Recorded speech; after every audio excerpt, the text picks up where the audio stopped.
I've interviewed a couple of people around the festival, and I asked them like, who are they most excited to hear, and majority of the people said you.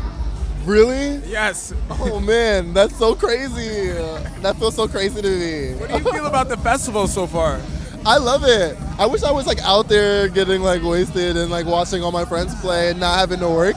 I can't wait to come back tomorrow and just like bounce to Big Frida like all day. That's what I'm excited. But why do you think you fit in so well with the Afropunk audience? Cause I'm kind of a weirdo.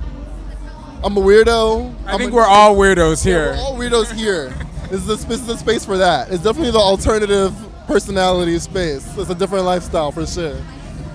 So there's that. I'm a native New Yorker. I'm an African American. I'm an African. I'm a gay person. I'm an educated black person. There's so many things that are just like not typical. But you're pushing the boundaries in your music. How do you see hip hop changing, or has hip hop changed at all within these past few years? It's always changing. Everything's always changing. That's my one rule, that everything's always changing. Except for like American politics, everything always changes. And I feel like rap is in a place where, well, it depends on how you look at rap, you know what I mean? If you're like coming from the radio and like you may not even see me yet, you know, you don't see us doing what we're doing. But for me, like growing up on that radio rap culture and discovering people like MIA, discovering people like Dizzy Rascal, people who like whose voices like obviously people thought they shouldn't have made it, and they persevered and like created new sounds to fit what they needed out of music. You know what I mean?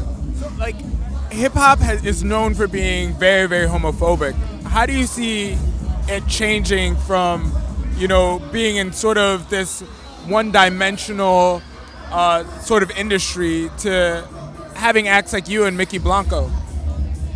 I don't think much changed. I just think people like me and Mickey Blanco took it seriously. I feel like there were gay rappers before that were good rappers who stayed in the closet. There were gay rappers before who were bad rappers who made campy music, and they didn't know how to deal with the fact that they were gay and being rappers, so they like made camp things, you know what I mean?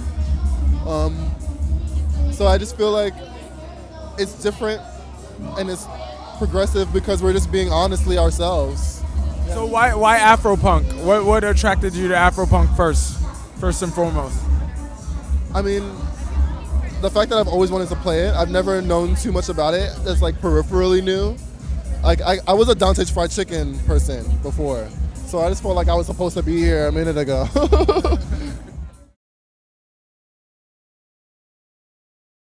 To me, punk means alternative at this point.